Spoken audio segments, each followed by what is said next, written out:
Bienvenue à chacun d'entre vous. Heureux de vous voir ce matin, de vous accueillir.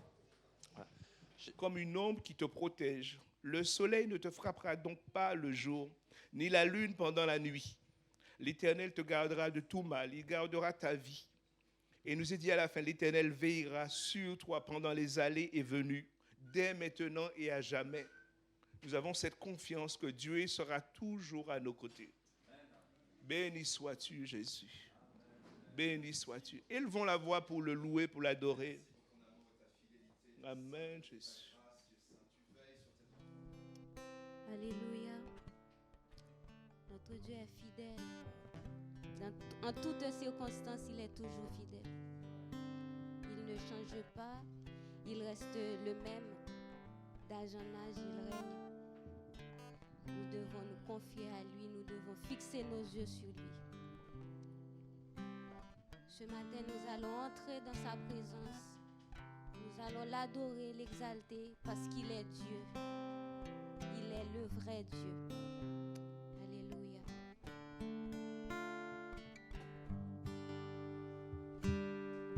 C'est par la grâce que nous venons nous présenter devant toi. Non par nos forces ou nos efforts, mais par le sang de l'agneau. Tu nous as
Yahweh.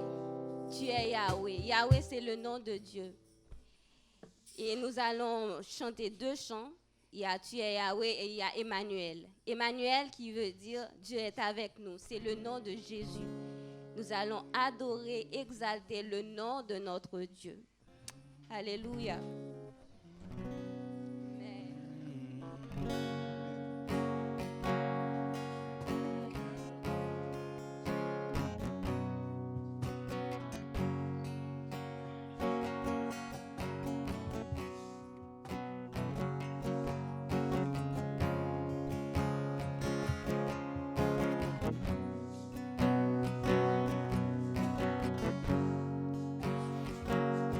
Tu es le Dieu qui était et qui vient.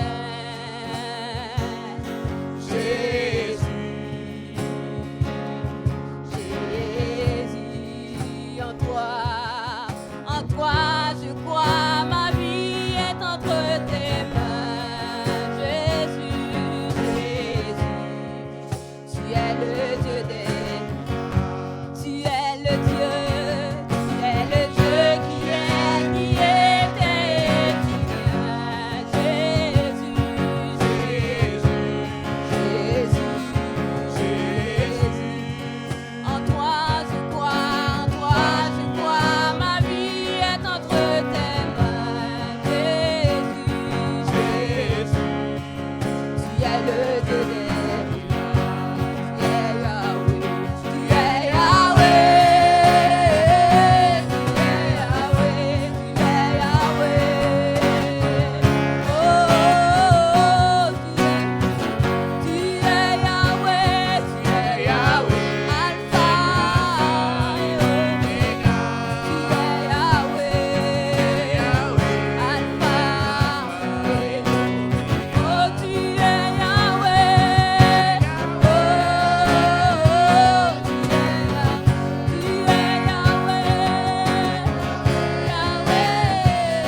t'adore, je te célèbre.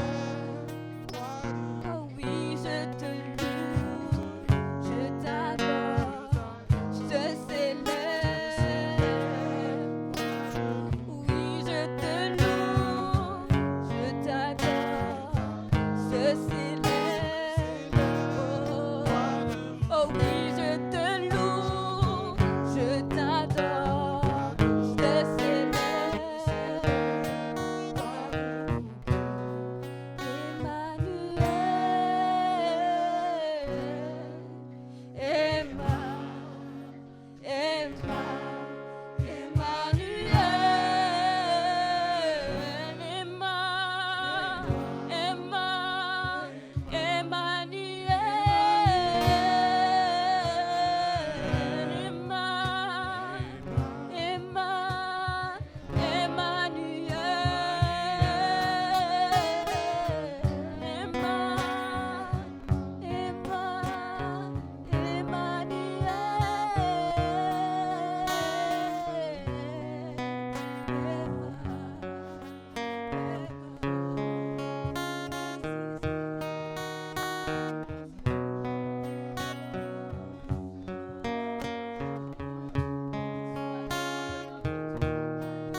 Sentons sa présence. Il est là pour nous toucher. Il est là pour nous donner la paix. Il est là pour nous donner la guérison. Il est là pour nous donner la joie. Il est là pour nous remplir de sa présence. Il est là pour nous toucher. Il est là, il est là.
Je veux une autre dimension de toi, que ta présence en moi devienne, oh, que ta présence en moi devienne palpable. Je veux une autre dimension de toi, oh, dimension, la dimension de tout, oh, la dimension de gloire. La dimension de puissance, la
pas la dimension de Dieu. Nous sommes faibles. Nous sommes faibles sans toi, Seigneur. Nous sommes perdus sans toi, Seigneur. Nous voulons vraiment avoir le feu, éternel Dieu, qui nous remplit au nom de Jésus.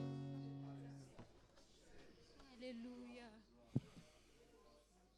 Amen. Merci, Seigneur. Gloire à toi, Seigneur Jésus. Béni soit ton nom, Seigneur. Frères et sœurs, alléluia. Moi, je suis bénie. Je pense que vous aussi, quand même. Hein. Nous avons loué, nous avons chanté. Dans ces chants, nous avons tout dit à notre Père. C'était tellement plein, tellement merveilleux que je ne sais même plus quoi rajouter. Parce qu'on a tout dit. Il est le roi des rois, il est le Dieu des dieux, il est tout-puissant, il pourvoit, il fait ça, c'est l'alpha et l'oméga. Donc tout est là-dedans. Qu'est-ce que je peux rajouter? Rien du tout. Dieu est Dieu, c'est vrai. Chers et frères, notre Père vous appelle. Quand il est descendu dans les jardins d'Éden et qu'Adam et Ève avaient péché, ils sont allés se cacher. Ils avaient honte. Ils ont voulu se vêtir. Mais Dieu, le soir, quand il descend dans son jardin pour voir comment les arbres ont poussé, les fleurs, les papillons, les animaux, les biches et tout ce que vous voulez, il n'a pas vu Adam et Ève. Qu'est-ce qu'il a fait? Il les a cherchés. Il les a appelés. Ce matin, Dieu te cherche. Ce matin, Dieu t'appelle. Adam et Ève ont péché. Nous avons péché, nous sommes des pécheurs. Dieu nous appelle, Dieu nous cherche. Faites-vous trouver par Dieu. Faites-vous trouver par Dieu. Répondez à son appel. Il vous cherche, dites je suis là. Tout simplement. Et le reste, c'est lui qui le fait. Parce que si tu te donnes à Dieu, tu lui dis je suis là, je m'abandonne à toi. Dieu, il fait la route avec toi. Il ne te laisse pas. Il t'aime tel que tu es. Tu fais ta part. Il sait que tu es pécheur. Il ne demande pas que tu sois parfait. Il sait que tu es imparfait. Mais il sait aussi que tu es capable de faire des choses. Et il attend que tu fasses des choses pour avancer vers notre Père. Je vais demander à ma sœur Sulienne et à Mucienne qui se cache derrière. Ils vont venir partager avec moi la Sainte Seine. Notre Dieu est bon. Alors ma sœur Sulienne, elle va prier pour le pain. Mucienne va prier pour le fruit de la vigne. Eh bien, je vous présente les trios des mamies.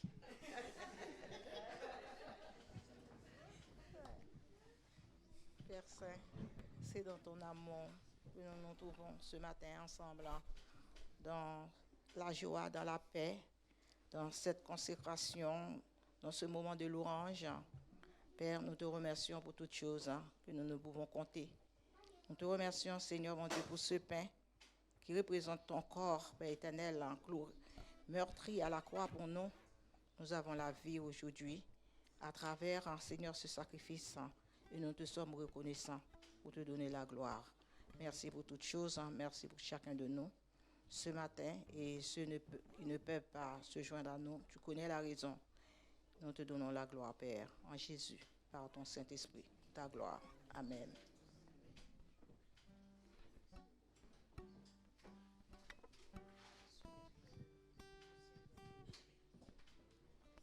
Merci Seigneur pour ces bons moments, Seigneur éternel Dieu. Merci Seigneur parce que tu es présent parmi nous. Tu es toujours là, Seigneur mon Dieu, pour nous remonter, pour nous aider à surmonter toutes les mauvaises difficultés dans cette vie, Seigneur éternel. Tu es toujours là pour nous, Seigneur mon Dieu. Nous te louons, nous t'adorons, Seigneur éternel, mon roi. Je remets ton sang devant tes yeux, Seigneur mon Dieu. Tu nous as demandé de les faire à chaque fois qu'on fera ça, on se rappelle de ta venue, Seigneur éternel Dieu. Aidez-nous à essayer d'être propres à la hauteur de toi, Seigneur éternel Dieu. Bénis, Seigneur mon Dieu, cette scène. Bénis-nous, Seigneur mon Dieu, en ton nom, Jésus, Dieu le Tout-Puissant. Amen. Nous allons nous lever donc pour prendre la Sainte Seine et continuer à louer notre Dieu pour tous les bienfaits. Nous allons continuer à les glorifier, continuer à lui dire qu'il est Dieu et qu'il restera notre Père. Une fois qu'on a distribué, je pense qu'il y a les enfants qui vont partir et on va continuer.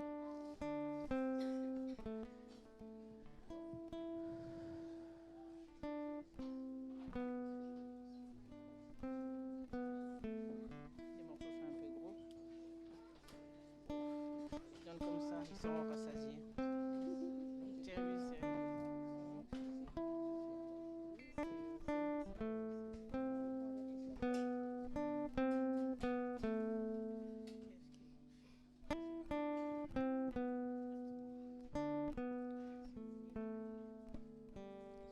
Tu es fidèle, fidèle,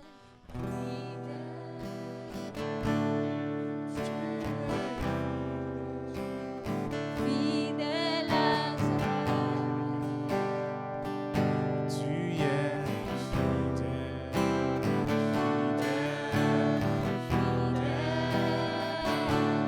Tu es fidèle, fidèle à je compte sur toi. Tu renouvelles mes forces, tes promesses sont vraies, ta parole ne faillit pas. Je reste ferme, car tu prends soin de moi, même dans les tempêtes, tu ne m'abandonnes pas.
Seigneur, en ton temps, je reçois mon miracle.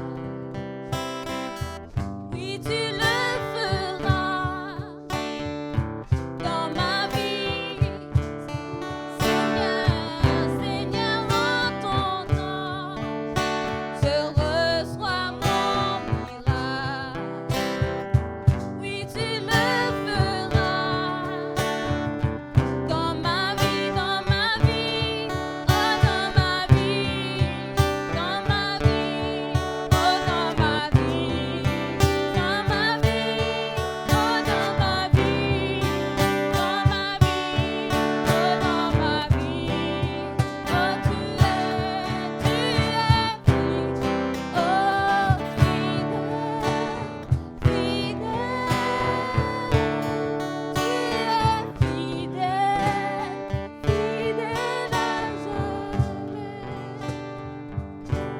Alléluia, fidèle à jamais. Nous allons tous prendre le pain et le fruit de la vigne ensemble en communion, parce que nous sommes des frères et sœurs et nous sommes un seul corps.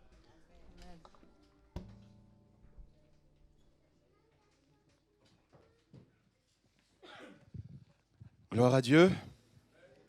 Gloire à Dieu. Bienvenue à toutes celles et ceux qui nous visitent ce matin. Est-ce que celles et ceux qui sont là pour la première fois ou de passage peuvent juste se lever, qu'on puisse les honorer? Est-ce que je vois des visages? Voilà. Voilà. Bienvenue. Bienvenue à toutes et à tous. Ici, c'est bon. Ici, c'est bon. Ouais, c'est bon, c'est bon. Merci. Non, mais restez debout. Pourquoi vous êtes assis? On veut vous honorer. Voilà. Est-ce qu'on peut avoir juste vos prénoms? Marly? Marilyn? Marly, comme la ville. Ah, c'est joli. Marly le roi, tout ça, ouais, d'accord. Ouais. Marly la reine, voilà, c'est ça. Olivier, bon ça, oui, d'accord, ok. Oui, à chaque fois vous dites comme, c'est ça? C'est Marly comme la ville, Olivier comme... Ça va être long. Hein. Bienvenue. Jean-Anaël. Ok, d'accord. Oui, je t'ai déjà vu, on s'est déjà vu. Ouais, ouais. Nathan, ok. Michael comme l'archange. Toi, on s'est déjà vu. On s'est déjà vu, ok. Oui, d'accord, bienvenue. Re-bienvenue. Vous êtes là peut-être à l'occasion du baptême cet après-midi? Non, en partie? Non?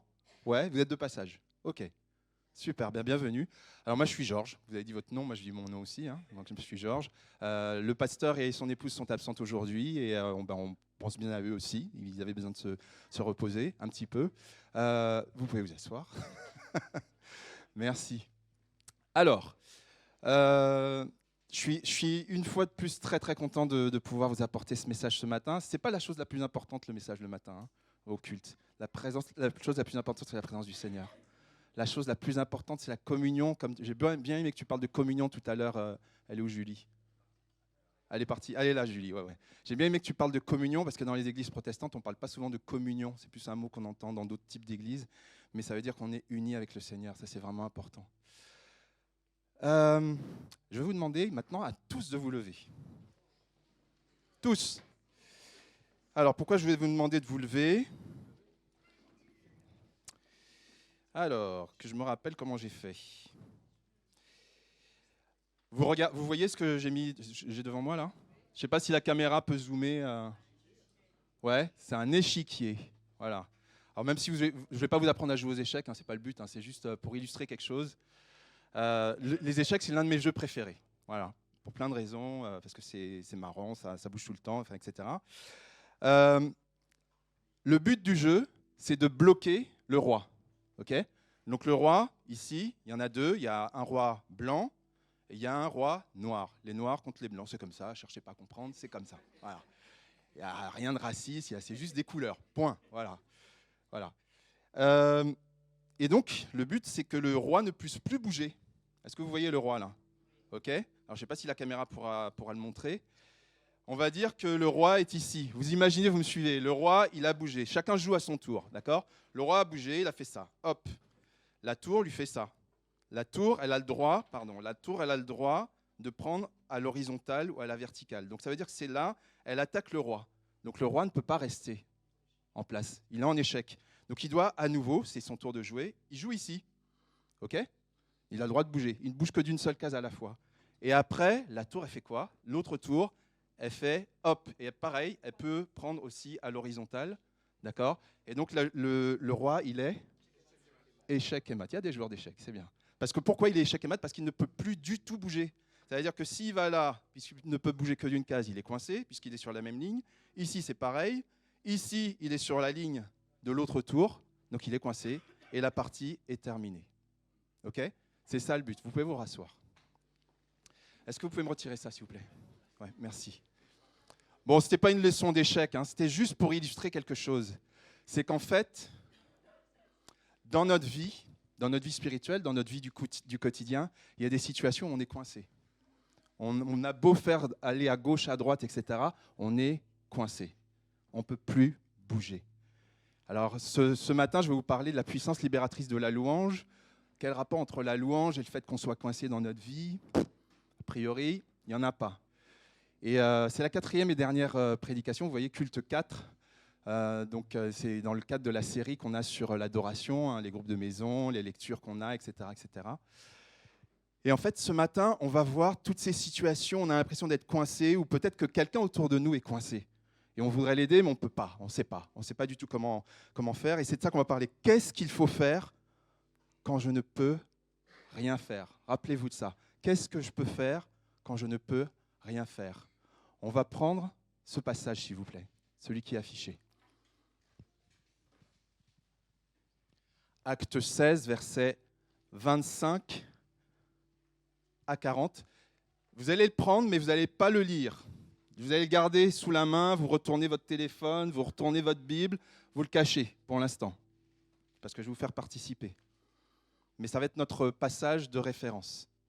Certains le connaissent, certains l'ont oublié, certains ne le connaissent pas. Ce n'est pas grave, on va prendre le temps ce matin. C'est bon? Vous ne le regardez pas, hein? Je compte sur vous. Il n'y a pas de triche dans la maison de Dieu. OK? Voilà. Nous, même dehors, d'ailleurs. Ouais. C'est vrai, en fait, tu as raison. Ouais. Alors, est-ce que quelqu'un se rappelle ou peut raconter l'histoire de Paul et Silas quand ils sont dans la prison? Est-ce que ça vous dit quelque chose? C'est l'une des histoires les plus connues dans le Nouveau Testament. Paul et Silas dans... Ouais. Tu veux? Vas-y. Alors, ils ont été... comme ça, c'était fait. Alors, ils évangélisaient dans la ville. Et il y avait une femme qui avait un mauvais esprit, en tout cas qui avait un esprit qui n'arrêtait pas de les harceler. Et cette femme permettait à certaines personnes de gagner beaucoup d'argent, du coup. Et du coup, elle a harcelé Paul, qui du coup s'est irrité et a dit sors esprit de ce corps au nom de Jésus. Elle a perdu tout pouvoir. Ils ont perdu du coup la poule aux yeux d'or, donc de l'argent, et ils ont donné des coups de bâton à Paul et Silas. Et après, ils ont été en prison. Alors, voilà. Merci, on peut t'applaudir. Hein. Bravo. C'est important de connaître la parole. Alors, tu n'as pas dit mot à mot, mais c'est exactement ça. C'est cette histoire-là. Je vais me permettre de rajouter 2-3 choses, mais c'est exactement ça, en fait. Paul, disciple de Jésus, Silas, disciple de Jésus, ils sont partis pour un voyage missionnaire. C'est-à-dire, ils sont partis pour accompagner des églises, pour les encourager, pour les former, pour être là avec elles, etc. Et puis, participer au développement de l'église. C'est les débuts de l'église. Et juste un point super important, ils sont dans une ville qui s'appelle Philippe. Ça n'a aucun rapport avec notre pasteur, mais peut-être qu'il y a un lien, enfin je ne sais pas. Mais voilà, la ville de Philippe. La ville de Philippe, c'est un peu particulier. Avant ce que tu viens de raconter, Seb, il se trouve qu'ils étaient en prière et Paul a eu une vision. Est-ce que vous vous rappelez quelle vision il a eue? Il a vu un Macédonien. La Macédoine, c'est grosso modo la Grèce à peu près actuelle, hein, c'est dans cette région-là. OK. Et il a vu un Macédonien qui lui dit en vision, viens. En gros, hein, je résume un peu, hein, viens, parce qu'en fait, le Saint-Esprit, ils étaient en prière, le Saint-Esprit, il les pousse à aller en Macédoine. Et il se trouve que Philippe, la ville dont je vous parle là où sont arrêtés Paul et Silas, c'est la première ville quand ils rentrent en Macédoine. Donc, dès qu'ils rentrent en Macédoine, ils sont arrêtés. Enfin, ils ont des problèmes et ils se retrouvent en prison comme Seb l'a raconté. Vous êtes avec moi? OK. C'est super important parce qu'en fait, ça veut dire quelque chose. Ça veut dire qu'ils étaient en train de faire la volonté de Dieu. Et bien qu'ils aient fait la volonté de Dieu, ils se sont retrouvés en prison. C'est un peu bizarre, ça ne donne pas envie de faire la volonté de Dieu, hein, ça, hein, quand on entend ça. On se dit, tu fais la volonté de Dieu, tu te retrouves en tôle, tu n'as pas trop envie, quoi. Okay, mais on va aller un petit peu plus loin par rapport à ça. Alors tout ce que tu as dit là, effectivement, on va y revenir. Mais ce qui s'est passé, c'est qu'ils sont en prison. Et le passage, on va quand même le lire, parce qu'il faut quand même lire la parole. Acte 16, 25. Acte 16, 25. Alors on ne va pas tout lire, mais on va au moins lire. Voilà. Ce qui s'est passé au verset 25. Je vais vous lire un extrait, enfin voilà, pas jusqu'au verset 40, mais verset 25. Vers le milieu de la nuit, Paul et Silas priaient et chantaient les louanges de Dieu, et les prisonniers les écoutaient. Tout à coup, il y eut un tremblement de terre si violent que les fondations de la prison la prison ont été ébranlées. Toutes les portes se sont immédiatement ouvertes et les liens de tous les prisonniers ont été détachés. Tous les prisonniers ont été détachés. Lorsque le gardien de la prison s'est réveillé et a vu les portes de la prison ouvertes, il a tiré son épée, prêt à se tuer, car il croyait que les prisonniers s'étaient enfuis. Mais Paul a crié d'une voix forte, « Ne te fais pas de mal, car nous sommes tous ici. » On va revenir sur la suite de l'histoire après. Ce qui se passe, c'est que ils étaient en prison. Ils étaient, comme on l'a vu, le roi qui est coincé, quand je vous l'ai montré tout à l'heure, le roi qui est coincé. C'est peut-être nous, dans notre vie, on est coincé par un sentiment d'échec, peut-être une rupture, peut-être une maladie, peut-être une perte d'emploi, peut-être un problème financier, peut-être un problème de logement, peut-être un problème familial. Il y a quelque chose qui nous coince, qui fait qu'on peut aller nulle part, en fait. Et eux, ils étaient en prison. Ils ne pouvaient pas partir. En plus, il est précisé, quand on lit le passage un petit peu avant, qu'ils étaient au fin fond de la prison, ils étaient bien enchaînés, donc en plus avec X gardes, enfin voilà, il y avait tout ce qu'il fallait pour qu'ils ne puissent plus bouger. Et en fait, qu'est-ce qui se passe? C'est qu'ils, vous avez vu, on a entendu ce que je viens de dire. Ils ont prié, ils ont chanté, ils ont loué Dieu, et Dieu a permis quoi? Avant, qu'est-ce qui s'est passé? Avant que les chaînes tombent, il y a eu un tremblement de terre. Mais le tremblement de terre, ce n'est pas eux qui l'ont provoqué. Qui l'a provoqué? C'est Dieu lui-même. C'est le Seigneur qui l'a provoqué. Okay? C'est le Seigneur qui a provoqué ce tremblement de terre. Alors, je ne dis pas qu'à chaque fois qu'on loue, on a loué ce matin, il n'y a pas eu de tremblement de terre. Mais peut-être qu'il y a eu un tremblement dans le ciel. Peut-être qu'il y a eu un tremblement, il y a eu quelque chose qui s'est passé dans les lieux célestes. Peut-être qu'il y a quelque chose qui a bougé dans ton cœur. Peut-être qu'il y a quelque chose qui est en train de se transformer. Et le Seigneur a permis ce tremblement de terre. Alors, la question qu'on peut se poser, enfin le point qu'on peut se dire aussi, donc ils ont été éprouvés malgré leur obéissance. Donc c'est un peu choquant quand même. C'est un peu choquant. Ils ont obéi, ils ont été en Macédoine, et malgré tout, ils sont éprouvés. Mais on va voir ce que le Seigneur a voulu faire. On va prendre verset 33. Je crois que c'est le 33, si j'ai bien compté. Voilà. Non, même 29, on va monter à 29. Alors le gardien a demandé de la lumière, est entré précipitamment et s'est jeté tout tremblant aux pieds de Paul et Silas. Il les a fait sortir et a dit « Seigneur, que faut-il que je fasse pour être sauvé ?» Vous voyez, il a conscience qu'il y a quelque chose, s'est passé quelque chose. Il a conscience de quelque chose. Que faut-il que je fasse pour être sauvé? Paul et Silas ont répondu, « Crois au Seigneur Jésus-Christ et tu seras sauvé, toi et ta famille. » Et il lui a annoncé la parole du Seigneur ainsi qu'à tous ceux qui étaient dans la maison. À cette heure-là de la nuit, le gardien les a emmenés pour laver leurs plaies.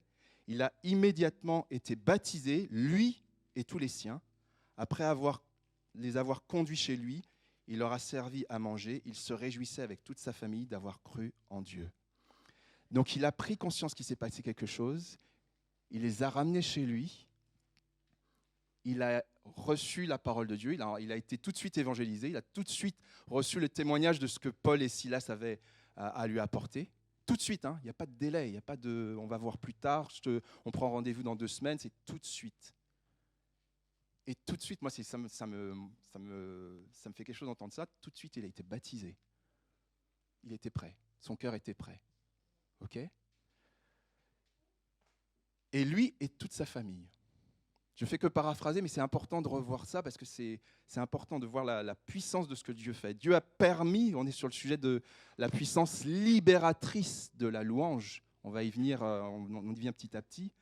Mais c'est que Dieu, non seulement il a libéré Paul et Silas, mais il a aussi permis la délivrance du geôlier, du gardien de prison. Okay, du gardien de prison et de toute sa famille, parce que ce n'était pas que pour lui, c'était aussi pour toute sa famille. C'est extraordinaire. Et c'est le cœur de Dieu, en fait. C'est le cœur de Dieu. Alors, le sujet, c'est renverse ta prison.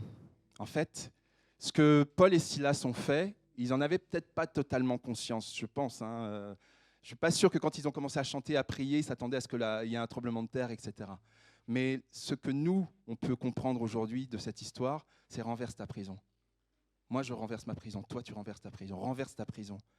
Qu'est-ce que ça veut dire? Si on regarde, Paul, il se trouve en prison parce qu'il a obéi, en fait. Il a obéi à Dieu. C'est-à-dire que, encore une fois, le Seigneur lui a donné cette vision. Il va là où Dieu lui a dit d'aller en Macédoine. Donc, il a obéi. D'accord? Donc, il sait qu'il est dans la volonté de Dieu.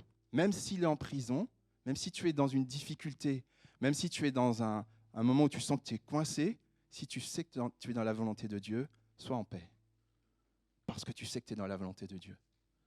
Après, ce n'est pas toujours facile d'être dans la volonté de Dieu. Mais au moins, si tu sais que tu es dans la volonté de Dieu, sois en paix.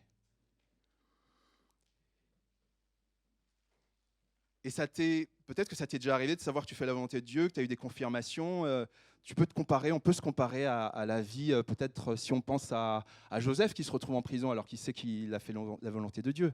Il se retrouve en prison parce qu'il a refusé de coucher avec quelqu'un, de commettre l'adultère et de coucher avec quelqu'un qui n'est pas sa femme. Il se retrouve en prison pour de bonnes raisons, entre guillemets, quelque part. Ok ? Peut-être qu'on est comme Job, il y a des choses qui sont arrivées dans notre vie, etc. Mais on sait qu'on est un enfant de Dieu, qu'on aime Dieu. On n'est pas parfait, mais on aime Dieu. Ok ? Eh bien, tu es en prison pour de bonnes raisons. Ça ne veut pas dire que tu vas y rester, mais en tout cas, tu y es pour de bonnes raisons. Silas, si on regarde Silas, lui, il est avec Paul, il aurait pu se dire, mais Paul, t'es sympa, mais là, franchement, je te suis plus, quoi. Il aurait pu trouver un moyen de... il aurait pu trouver un petit moyen de se sauver, de s'esquiver, quoi. Ok ? Dire, Paul, je t'aime bien, mais tu restes en prison tout seul, moi, je me sauve. Non, il est resté loyal. Il est resté avec son ami. Il est resté avec son ami et dans la présence de Dieu. Aussi, lui, dans la volonté du Seigneur. Peut-être que toi, tu es Silas, peut-être que toi, tu es Paul. Peut-être, tu vas te reconnaître dans ces personnages. Mais au creux de la détresse, encore une fois, Paul et Silas, ils ont choisi. Ils ont choisi de prier. Ils ont choisi de louer Dieu. Ils ont choisi. Peut-être qu'il y a eu des moments où c'était compliqué, ils se sont un petit peu découragés, etc. Mais à un moment donné, on ne dit pas combien de temps ils étaient en prison, etc. Mais à un moment donné, ils ont choisi de prier et de louer Dieu.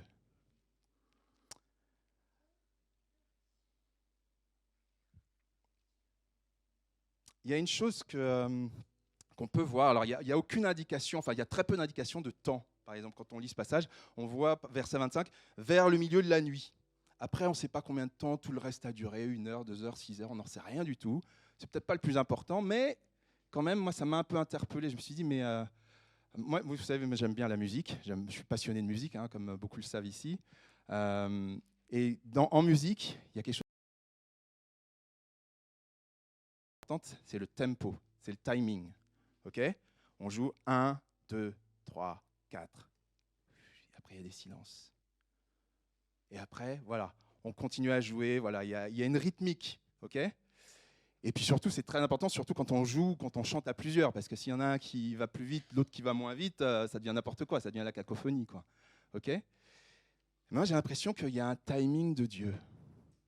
Il y a un tempo de Dieu. C'est qu'en fait, le Seigneur avait mis dans le cœur de Paul et de Silas de commencer à faire quelque chose, de commencer à prier, de commencer à louer, et après, lui, il intervient. Donc c'est d'abord, Paul et Silas, faites ce que vous avez à faire, et après, moi, j'interviens. Donc il y a comme un tempo de Dieu, il y a comme un timing de Dieu, il y a comme une partition que le Seigneur a écrite, si je reprends cette image de musique.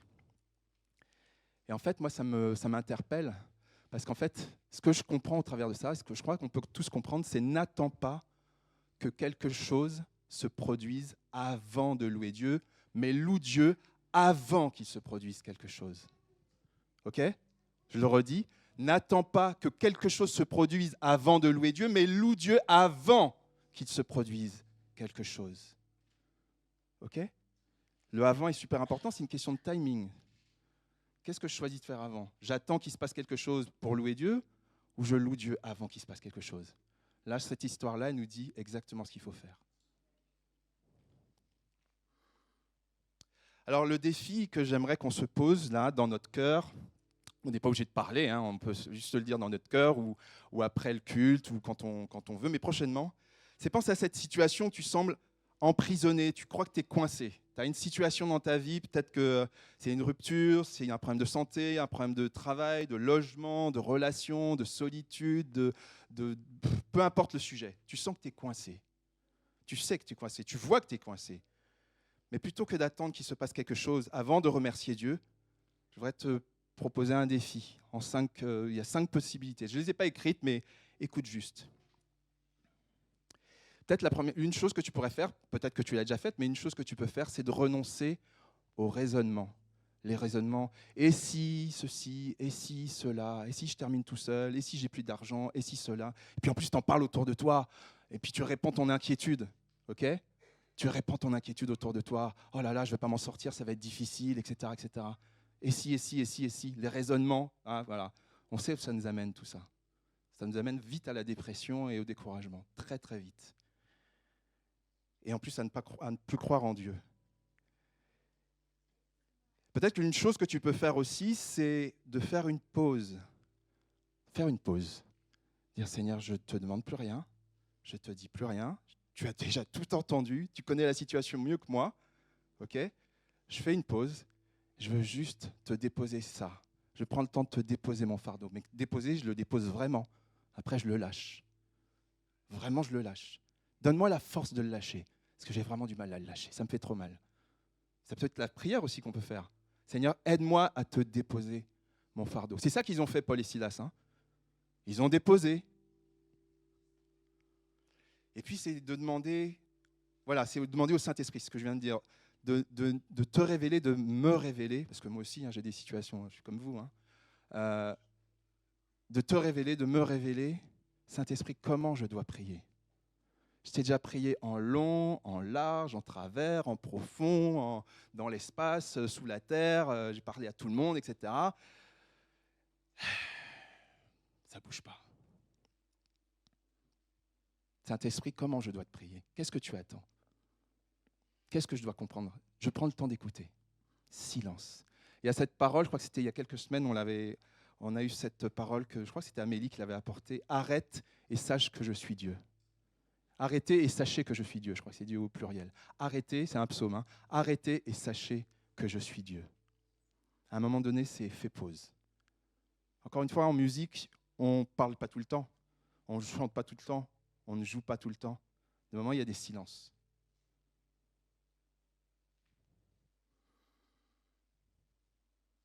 Et dans le silence, demande au Saint-Esprit, demande au Seigneur de t'aider à te concentrer sur qui il est, sur sa personne, sur ses traits de caractère, sur ses promesses. Dans le silence, je pense qu'on l'a tous vécu, hein, plus ou moins, hein, dans le silence, à un moment donné, le Seigneur il donne une parole, il montre quelque chose, il t'amène quelqu'un, il te rappelle un souvenir. Tu tombes sur quelque chose que tu avais écrit dans un cahier ou dans ton téléphone. Et puis le Seigneur remet dans ton cœur. Je suis celui qui pourvoit. Je suis fidèle. Je t'aime de tout mon cœur. Tu es la prunelle de mes yeux. À un moment, ça revient. Mais il faut lui laisser la place. Il faut lui laisser la place. Et je pense que Paul et Silas, à un moment donné, ils ont dû laisser la place. Ils ont dû dire, voilà, Seigneur, tu vois qu'on est en prison. En plus, c'est, entre guillemets, c'est un peu à cause de toi qu'on est en prison, en fait. Mais en fait, ils ont fait la volonté de Dieu.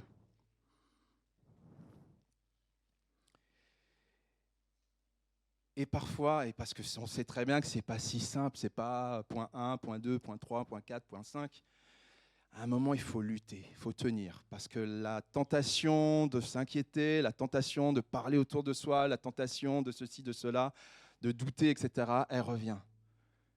Et donc, c'est de lutter, d'avoir une attitude ferme, de lutte, de dire « je vais tenir ». Mais par la grâce de Dieu, mais je vais tenir. Avec l'assistance du Saint-Esprit, je vais tenir. De lutter contre ces mauvaises pensées, contre le doute, et particulièrement quand tu sais que Dieu t'a parlé. Et comment tu sais que Dieu t'a parlé ? Il parle, Je ne vais pas faire un message sur la façon dont Dieu parle, mais on sait comment Dieu parle, particulièrement dans sa parole, particulièrement par les circonstances qui conduisent, particulièrement par une parole qu'on reçoit dans son cœur ou de la part de quelqu'un d'autre. Il parle de multiples façons. Il y a plein d'autres façons encore. La conséquence de ça, c'est que le tremblement de terre que le Seigneur a provoqué, ça montre une chose. Alors, je crois que je l'ai affiché. Ouais, c'est ça.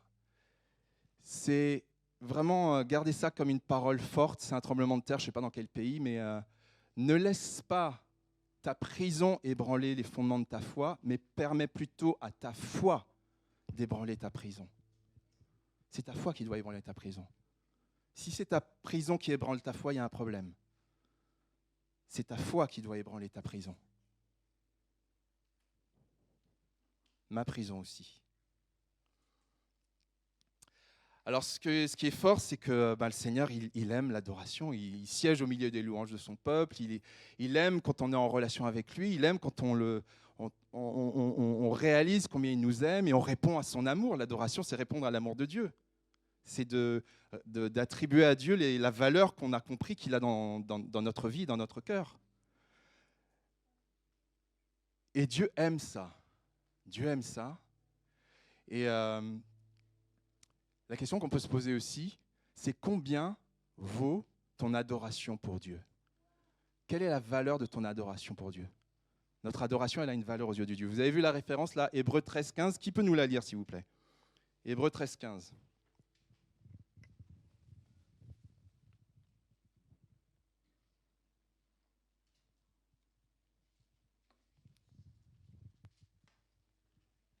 Hébreux 13, 15. Ouais? Attends, le micro. Par Jésus, offrons donc en tout temps à Dieu un sacrifice de louange qui consiste à célébrer son nom. Par Jésus, offrant en tout temps un sacrifice de louange qui consiste à honorer, célébrer son nom. Ok. J'avais à cœur vraiment de vous dire deux choses dans ce message pour nous encourager. C'est que le Seigneur, il aime ton cadeau. Il aime ton cadeau, ton sacrifice de louange. Il sait que des fois, ça coûte cher. Mais il aime ton cadeau.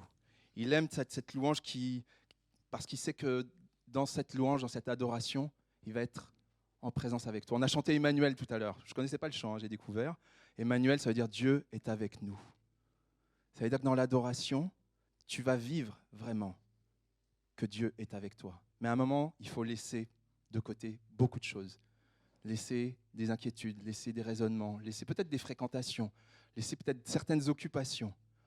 Mais il va falloir lui laisser la place. Et à un moment, Dieu, dans son amour, va se révéler, Emmanuel. Il cherche ça, cette présence. Il cherche à ce que tu vives dans sa présence qui est tellement glorieuse. C'est un acte d'humilité, en fait. Un sacrifice, quand on dit un sacrifice, ça veut dire qu'on abandonne quelque chose, mais c'est vraiment un acte d'humilité par lequel le Seigneur démontre qu'il fait grâce. Et encore une fois, Dieu sait combien ton sacrifice te coûte. Il sait que ça te coûte cher. Il sait que ça te coûte cher. Sinon, ce ne serait pas un sacrifice, évidemment. Il sait que c'est dans les moments, si on pense à Paul et Silas, après on peut revenir sur nous ou sur d'autres personnes qu'on connaît, mais si on pense à Paul et Silas, ils sont peut-être dans le moment le plus difficile qui soit. Vous savez, les Romains, dans le monde gréco-romain, parce qu'on est dans le monde gréco-romain là, en Macédoine, ils rigolaient pas. Hein. Quand on était en prison, les liens étaient super serrés, ils ne mangeaient pas forcément super bien, correctement, ils n'étaient pas bien traités, ils étaient peut-être torturés, etc. etc. Okay ? Ce n'est pas des enfants de cœur. Donc ils sont peut-être dans le moment le plus sombre de leur vie, le moment le plus difficile, peut-être ils se disent peut-être qu'on va mourir en fait, tout simplement là en prison, peut-être qu'on va nous tuer, tout simplement. Et dans le moment le plus sombre de leur vie, ils arrivent à prier Dieu et à louer Dieu.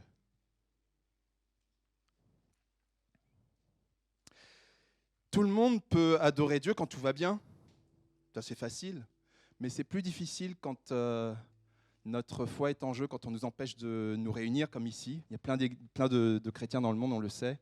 Nos frères et sœurs dans le monde qui n'ont pas le droit, en Afghanistan, en Corée du Nord, au Nigeria, dans plein de pays du monde. Hein. Il y a un classement, comme vous savez, malheureusement, qui est fait de ça.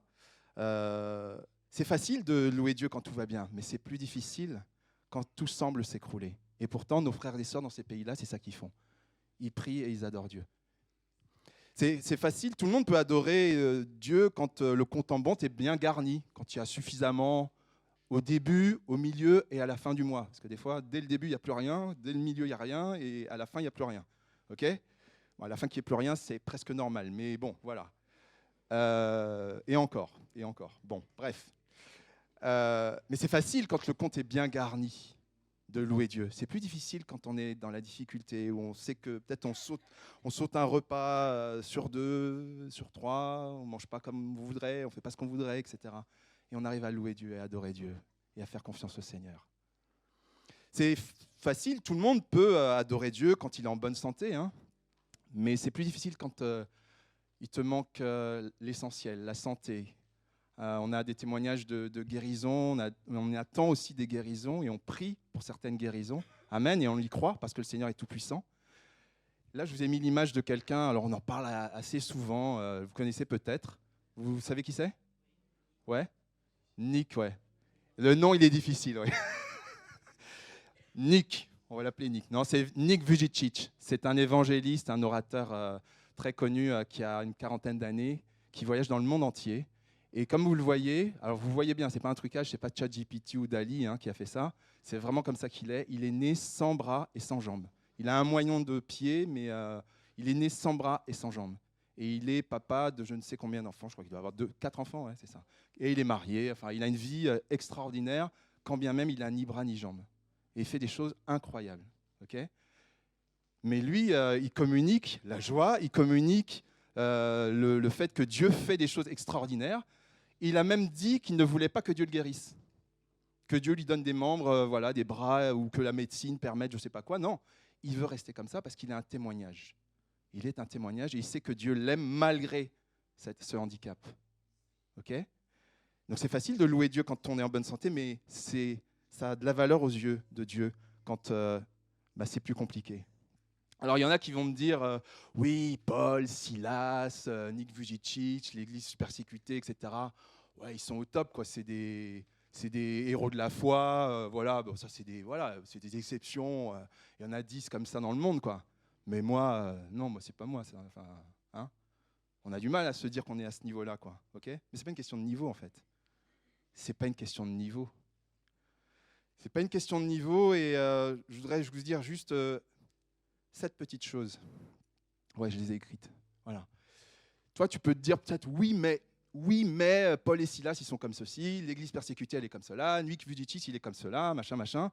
Oui, mais on est sur le sujet de louer Dieu en toutes circonstances. C'est de ça qu'on parle ce matin. On est d'accord? Ok? Louer Dieu en toutes circonstances. Première chose qu'on peut se dire, dont il faut se rappeler, c'est que Dieu regarde au cœur. Il ne regarde pas aux apparences, il regarde au cœur. Donc si dans ton cœur, même s'il y a une petite flamme, toute petite flamme qui fait que tu arrives à prier Dieu, à adorer Dieu, à louer Dieu, ça il le voit. Et le Seigneur, il aime ça. Et il veut que ta flamme grandisse, bien sûr, mais même si c'est un tout petit lumignon, il le voit. Et ça, le Seigneur apprécie ça parce qu'il regarde au cœur. L'autre chose, c'est une citation, alors je l'avais déjà entendu, mais ça faisait longtemps que je ne l'avais pas entendu. C'est une citation d'un moine, si vous voulez, je vous donnerai son nom, si ça vous intéresse.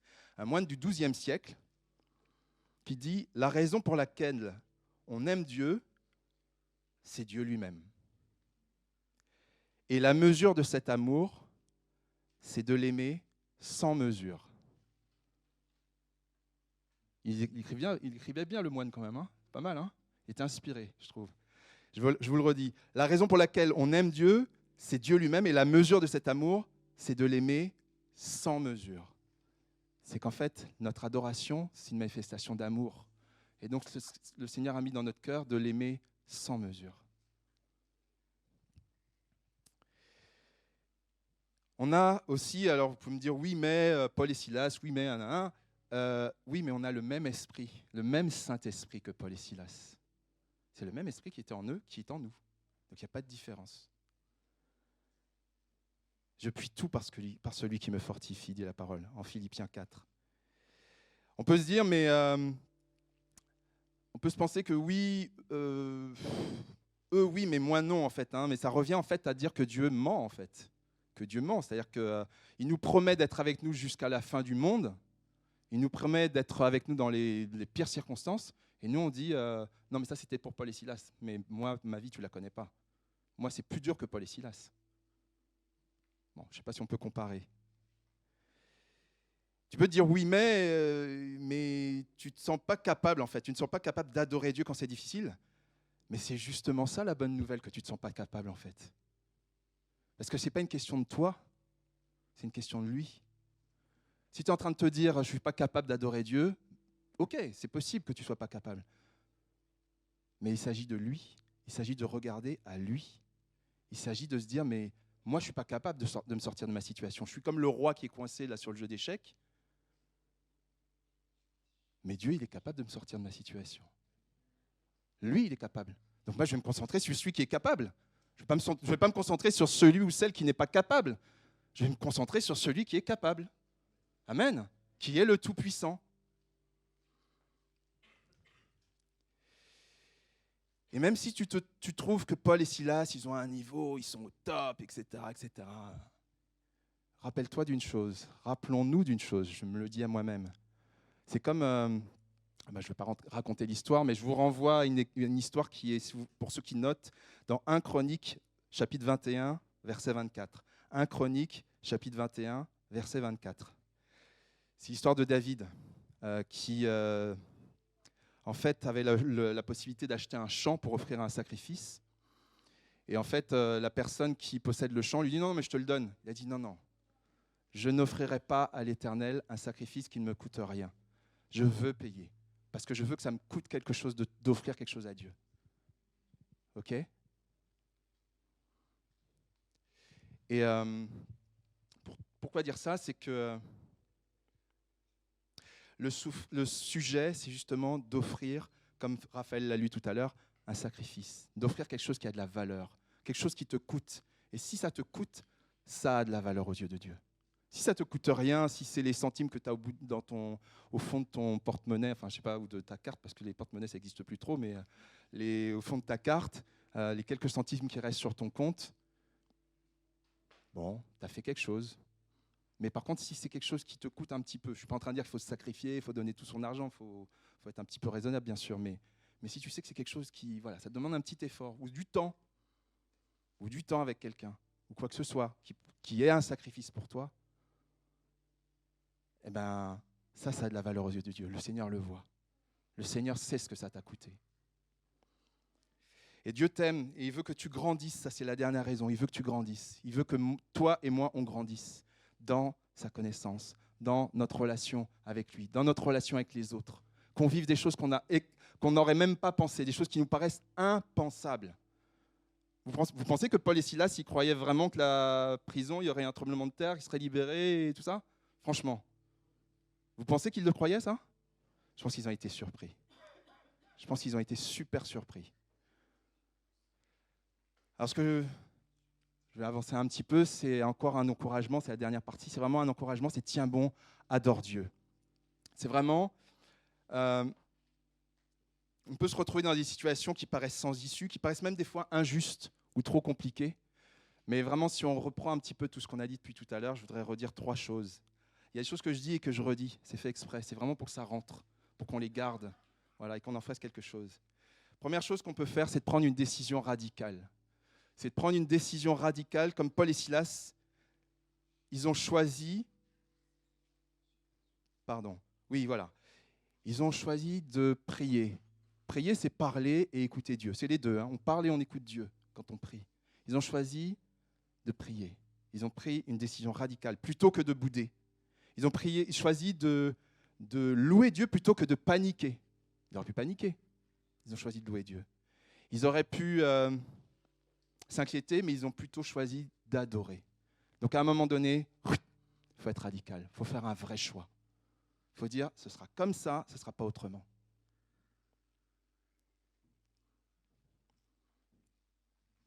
Ça nous permettra d'éviter d'être captivés par nos problèmes, les circonstances, etc., parce qu'on sera focus sur le Seigneur. Il y aura plein d'autres choses à dire. Si vous voulez, je vous passerai mes notes, parce que là, je suis obligé d'avancer un petit peu. Ça va toujours, là? C'est bon? OK. La deuxième chose, c'est on reprend l'histoire de Paul et de Silas. Face à une situation injuste, la question qui nous est posée, c'est est-ce qu'on va laisser notre prison ébranler les fondements de notre foi, ou on va permettre à notre foi d'ébranler la prison? C'est à nous de choisir. Mais ça peut vraiment tout changer. Ça peut vraiment tout changer. Quand on parle de foi, attention, on n'est pas en train de parler de méthode Coué, de se répéter des paroles positives, machin, etc., ou de croire qu'on a entendu vaguement dire que... Ça, c'est pas la foi, ça. C'est tout ce que vous voulez, mais c'est pas la foi. OK ? La foi, c'est quoi ? Comment ? Exactement. La foi vient de la parole de Dieu. La foi, la foi vient de ce que l'on entend, et ce que l'on entend vient de la parole de Dieu. Je crois que j'avais mis la référence, je ne l'ai pas mise, c'est Romains 10, 17. Mais la foi, la parole nous dit aussi que c'est l'assurance des choses qu'on espère, la démonstration de celles qu'on ne voit pas. OK ? C'est autant une assurance, ça veut dire que c'est solide, mais c'est solide parce que c'est appuyé sur Jésus, c'est appuyé sur la parole de Dieu. Ce n'est pas solide comme ça, c'est solide parce que c'est appuyé sur Dieu. Et c'est une démonstration parce qu'on doit la voir, on doit en voir la manifestation. Ce n'est pas juste des mots en l'air, à un moment donné, ça doit se concrétiser. OK ? Quand Dieu l'a décidé, mais à un moment, ça doit être visible. Puis une troisième chose, c'est de continuer à adorer à tout prix. Paul et Silas, ils auraient pu arrêter. Je ne sais pas combien de temps ils ont adoré, ils ont prié Dieu, mais ils auraient pu s'arrêter, ils auraient pu faire 1 minute et puis dire non, c'est trop dur, franchement, là, on va dormir, c'est trop dur. Je ne sais pas combien de temps ils ont adoré, ils ont prié, mais je pense suffisamment de temps quand même pour que, voilà, il se passe quelque chose au niveau dans les lieux célestes et que vraiment le Seigneur considère que vraiment ils sont accrochés. C'est adore Dieu à tout prix. Dans ta prison, dans ma prison, adore Dieu à tout prix. Ça se trouve, le tremblement de terre a mis du temps à se manifester. Voilà, personne ne sait combien de temps ça a duré, mais voilà, concentre-toi sur le Seigneur. Le Seigneur aime et il entend tes chants dans la difficulté. Concentre-toi là-dessus. Le Seigneur aime et voit tes offrandes de temps ou d'argent pour ceux qui souffrent. Concentre-toi là-dessus. Le Seigneur perçoit quand tu proclames ses promesses au milieu des larmes. Concentre-toi là-dessus.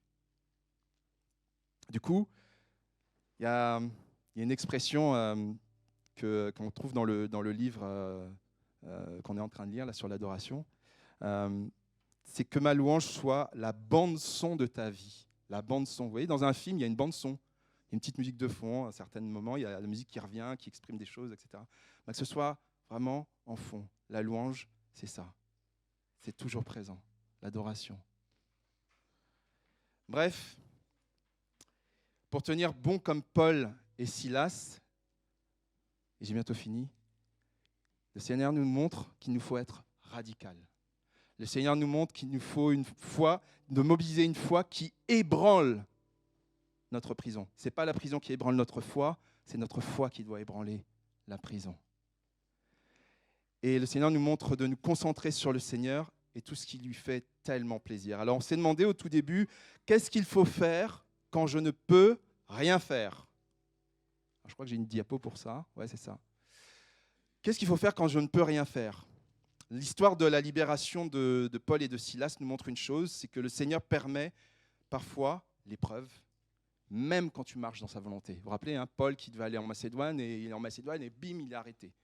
D'accord ? Il y a un problème, il est arrêté. Oui, mais le Seigneur permet parfois l'épreuve, même quand tu marches dans sa volonté. Mais le Seigneur est avec nous. Le Seigneur veut que nous l'adorions avant qu'il se produise quelque chose, et pas l'inverse. Le Seigneur connaît la valeur de ton adoration, surtout si elle te coûte.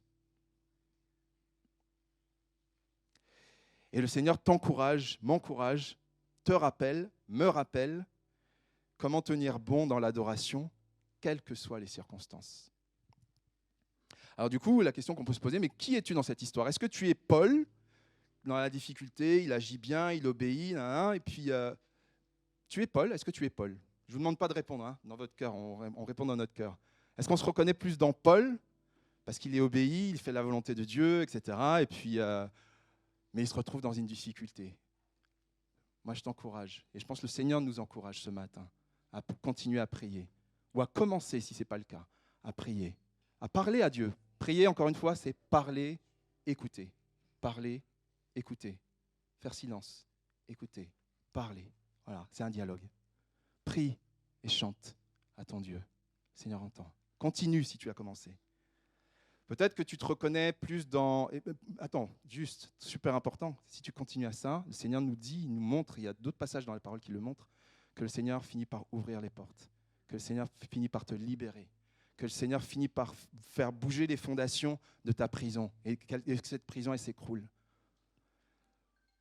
Peut-être que tu es comme Silas, que tu te reconnais comme Silas, tu subis la souffrance avec quelqu'un que tu aimes ou que quelqu'un te montre, ou que le Saint-Esprit te montre. Le Seigneur te montre quelqu'un et il te met à cœur de prier pour cette personne. Et tu compatis, tu pries avec elle, tu es avec elle. Reste présente, reste loyale. Reste loyale, reste présente. Cette personne-là, elle a besoin de toi. Si le Seigneur t'a mis sur son passage, ce n'est pas pour rien. Peut-être que tu es comme le geôlier, le gardien de prison à tes souhaits. Le gardien de prison, tu voulais être discret, c'est pas... T'es à côté de moi, donc... Là, peut-être que tu es comme le geôlier qui veut être libéré malgré la peur. À un moment dans ce passage qu'on a lu là, le geôlier, le gardien de prison, est arrivé tout tremblant. Il se dit, je ne sais pas si comme le tremblement de terre, mais il est tout tremblant. Il se dit, mais c'est pas possible ce qui se passe, il est bouleversé. Et il est remué dans ses certitudes. Et à un moment donné, vous vous rappelez ce qu'on a lu tout à l'heure, il finit par entendre le message de l'Évangile. Il reçoit Christ, il accepte de donner sa vie à Dieu. Il se fait baptiser et sa famille est sauvée aussi puisqu'elle se fait baptiser. C'est extraordinaire. C'est ce qu'on voudrait tous, hein? Oui ou non? C'est ce qu'on voudrait tous pour nous, pour nos familles, nos amis, nos voisins, nos collègues, etc., etc. Et c'est ce que lui vit. D'ailleurs, pour la petite histoire, vous avez remarqué une chose, c'est qu'il venait d'arriver dans la ville. Je crois que tu as parlé tout à l'heure de... non, tu n'en as pas parlé. Tu as parlé de la jeune fille qui... voilà. Mais juste avant, il y a une femme qu'ils ont rencontrée qui s'appelle Lydia, ou Lydie, qui était marchande de tissus, de pourpre. Voilà. Lydie, c'était la première chrétienne d'Europe. La première personne qui a été convertie à Christ, ça, il faut qu'on le sache, c'est vachement important. La première personne qui a été convertie à Christ en Europe, c'est une femme. Donc on peut arrêter de dire n'importe quoi sur les femmes. OK ? Voilà. Et sur les hommes aussi, hein, mais voilà. OK ? Donc le Seigneur a voulu qu'il en soit ainsi. Et peut-être que la deuxième personne, on n'en sait rien, mais dans les premiers, en tout cas, il y avait le geôlier et sa famille. Donc la première église, elle était avec Lydie et le geôlier, dont on n'a pas le nom. Je reviens sur le qui est qui, là. Peut-être que tu es comme le geôlier, tu es secoué, etc. Ce que tu peux faire, c'est ouvre ton cœur, si tu ne connais pas Dieu. Ouvre ton cœur à Jésus. Fais-toi baptiser et laisse-toi remplir par la joie de Dieu. Alors, je ne vais pas dire fais-toi baptiser cet après-midi, parce qu'il y a une préparation, quand même, une petite préparation avant. Il faut qu'on se parle avant. Mais en tout cas, voilà, le baptistère est là. Le temps de se faire baptiser ou d'accepter Christ est toujours ouvert. Et puis peut-être que tu es comme les autres prisonniers. On n'a pas parlé des autres prisonniers, il y avait d'autres prisonniers. Les autres prisonniers, qu'est-ce qui leur est arrivé? Ils sont restés dans leurs chaînes. Ils étaient tous libres. Ils étaient tous libres. Les chaînes ont été brisées pour eux aussi. Mais il n'est aucunement dit, alors si ce n'est pas dit, voilà, hein, on peut interpréter, mais moi je n'ai pas l'impression qu'ils ont accepté la liberté, en tout cas d'accepter Jésus. Peut-être qu'ils se sont sauvés, peut-être que, voilà, on ne sait pas, ou peut-être qu'ils sont restés dans la prison. Parce que peut-être qu'ils se sont dit, mais moi je connais ma prison, je suis bien dans ma prison, je suis bien dans ma difficulté, je suis bien quand je suis coincé, je suis bien quand je... Parce que ça je connais en fait. Le reste, j'en ai peur en fait. J'ai peur de faire un pas. Peut-être que tu es un peu comme ça. Mais le Seigneur te dit que qu'il veut te libérer de toute prison, addiction, mauvaise relation, mauvaise pensée, etc. Il veut te libérer. Le Seigneur a une puissance libératrice dans la louange. Il t'offre la liberté, il t'offre une nouvelle façon de vivre. Et il t'aime tellement qu'il est patient. Il prend le temps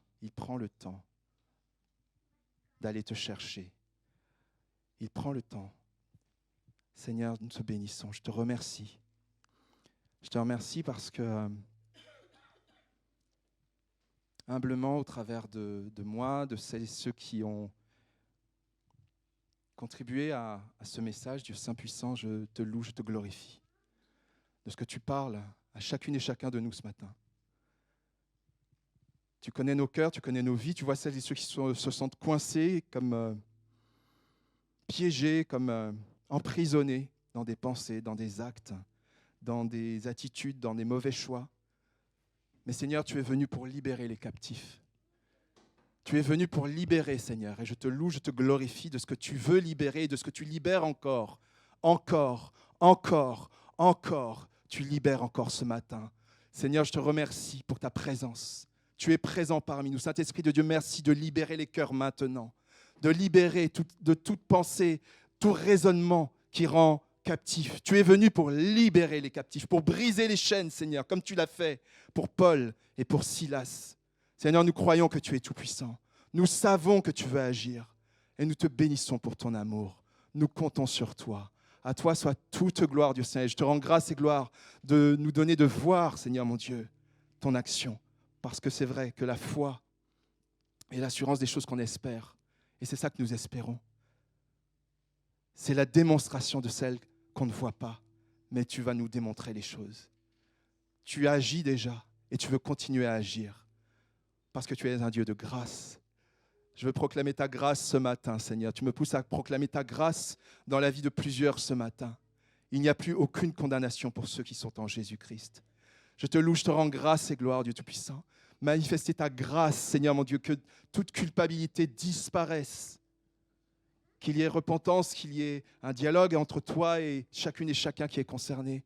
Mais que chacune et chacun, une fois que toutes ces choses sont déposées et réglées, reçoivent ta grâce et vivent selon ta grâce, Seigneur.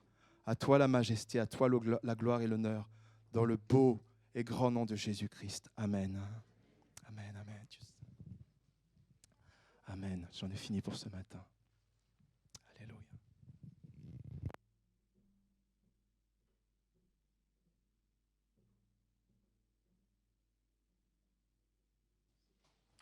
Avant les annonces, on a un dernier chant. En fait, c'est un peu nouveau. C'est un ancien chant, mais je pense que ça doit être nouveau pour vous.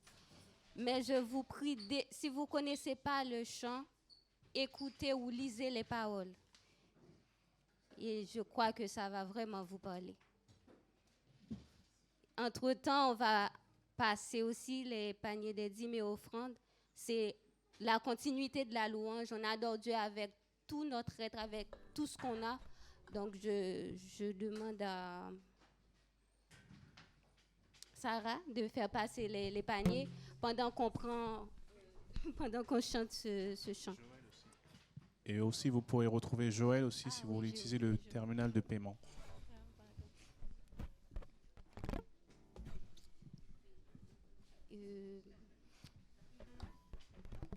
Pour adorer Dieu dans tout ce qu'on fait, il faut aussi qu'on donne à notre Dieu nos cœurs, parce que tout passe par le cœur. Donc ce chant, c'est comme une prière qu'on va faire à Dieu. On va lui demander de régénérer nos cœurs, de nous donner un cœur nouveau. Amen.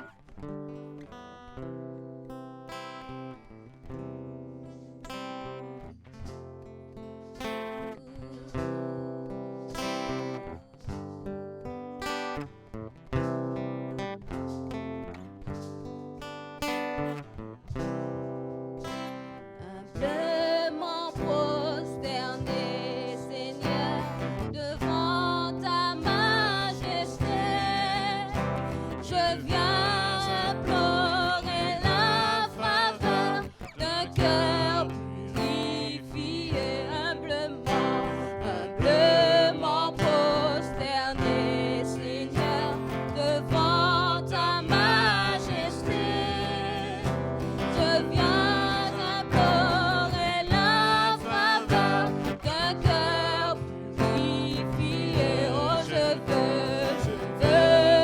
cœur nouveau.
Bonjour à tous. Je voulais, avant de commencer les annonces, qu'on parle d'un sujet qui touche de près notre Église. Ici, il y a la famille d'Amanda, Kevin et Elisabeth. Est-ce que vous pouvez vous approcher, s'il vous plaît ?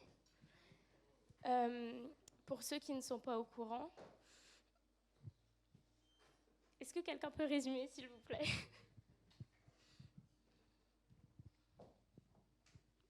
On a parlé de la fidélité de Dieu. Il est fidèle en toutes circonstances.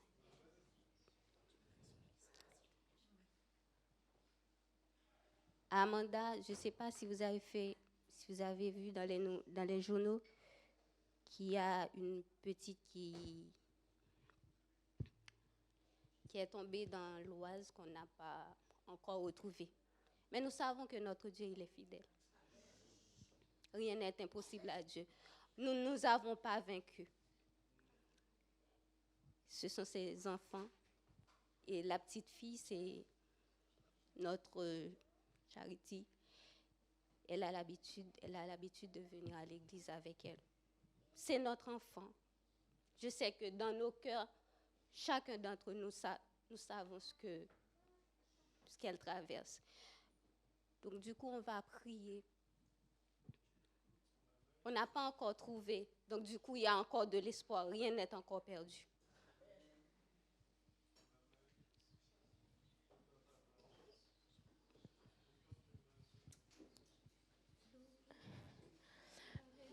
Avant qu'on prie, je voulais partager quelque chose que j'ai eu à cœur ce matin.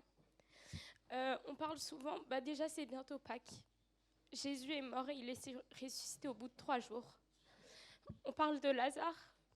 Il était enseveli depuis 4 jours et Jésus l'a ressuscité. Donc, je nous invite à avoir foi, en fait, s'il vous plaît. À avoir foi pour cet enfant qui fait partie de notre famille. Et s'il vous plaît, dans vos prières cette semaine, pensez à eux.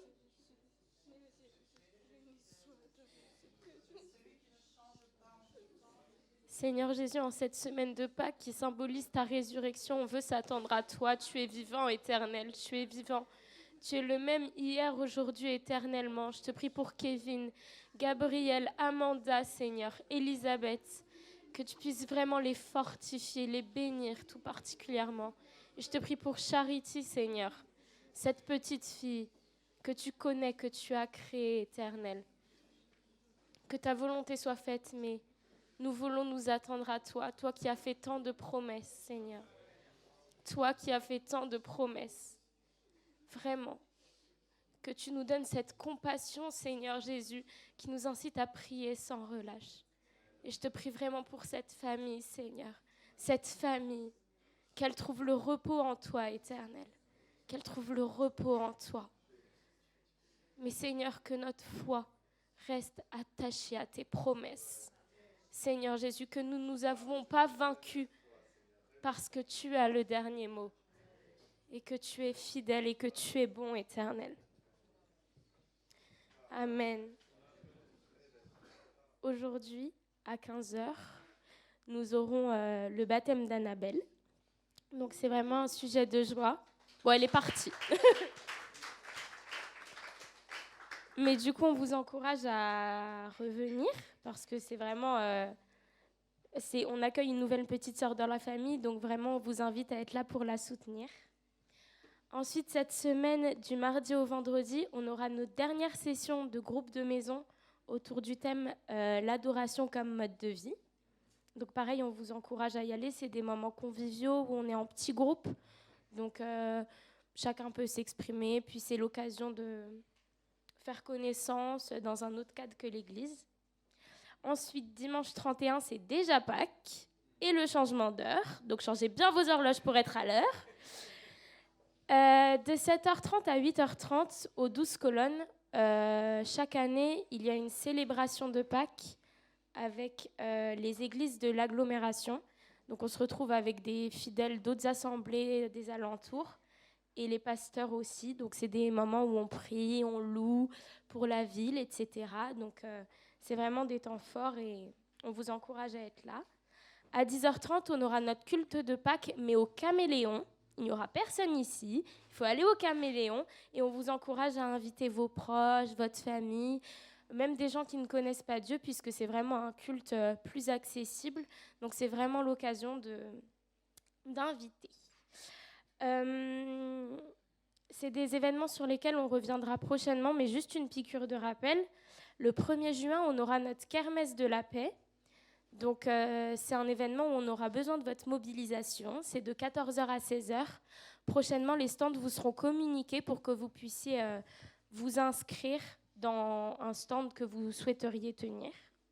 Et le 15 juin, on aura nos 60 ans de l'Église avec des élus de la ville. Donc, pareil, ce sera une célébration qui demandera aussi votre implication et votre mobilisation. Cette semaine, le ménage sera fait par Saturnin et Anne-Ruth Acco.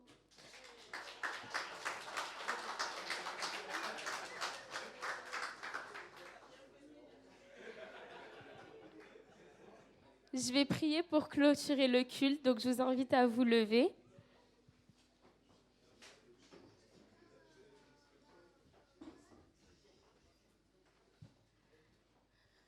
Père, je te remercie pour ta fidélité à chaque instant, pour ta bonté, la grâce que nous avons d'être ici. Merci parce que tu es avec nous, que vraiment cette semaine puisse être une semaine de renouveau, de miracles. Et je te prie surtout pour Charity, Seigneur Jésus et sa famille. Nous sommes là, mais on a une famille qui souffre. Alors vraiment, je te demande de la fortifier. Et que vraiment cette semaine puisse être une semaine bénie pour eux, Seigneur.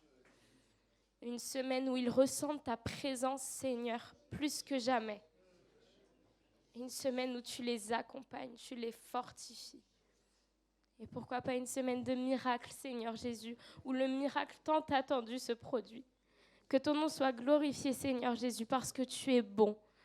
Tu es bon. Amen. Bonne semaine.